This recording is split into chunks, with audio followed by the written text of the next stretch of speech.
one of the top 5 deadliest hurricanes on American soil. 1,833 confirmed deaths. $108 billion in damage, the costliest hurricane the world has ever seen, and the 6th most intense hurricane in the Atlantic Ocean. Hurricane Katrina formed over the Bahamas in late August 2005.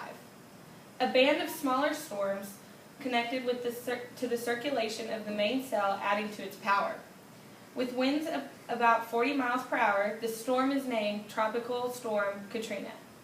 By the time it made its way to southern Florida on August 25th, Katrina was a moderate Category 1 hurricane. It weakened after it passed over Florida, turning itself back into a tropical storm. When it was over water again in the Gulf of Mexico, it grew in size and intensity. In 2 days, it was classified as a Category 3 when it made landfall on the Louisiana-Mississippi coast. The winds reached about 145 miles per hour. And as you can see here, this is it as it was reaching the Mississippi and Louisiana coast. It was the most devastating in Biloxi and Gulfport, Mississippi, and it also completely flooded New Orleans, leaving thousands homeless. What many people don't know is that the hurricane became very political. Initially, the city of New Orleans thought it was protected by the levees.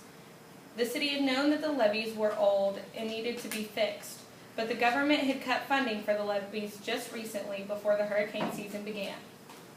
The levees broke when Katrina hit because the levees simply weren't strong enough and not ready for a large storm like Katrina. With the government deciding to cut corners and not to fund to build stronger levees, this caused many people to lose their homes and even die. Many residents chose not to react when the state issued a warning. This made rescuing people very difficult because there were so many trapped in the flood. This is what it looked like a few days after, and as you can see, the flooding completely destroyed these people's homes. The local, state, and federal governments were all pointing fingers at one another for the recovery process.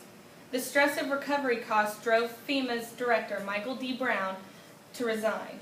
After investigation, over $1 billion in disaster relief payments made by FEMA were improper and fraudulent. President Bush signed an aid package and ordered the National Guard to the region. The government failed to let the volunteers that wanted to help go straight there. The government had them take classes for 5 days until they couldn't enter the area. This made recovery much longer and costed some people their lives because they weren't rescued in time. Many people for rescue relief were sent to the Superdome, which was funded by the national government after they had failed to save many. They opened and funded the Superdome to keep everybody while their city was underwater. And that's it. I'm done.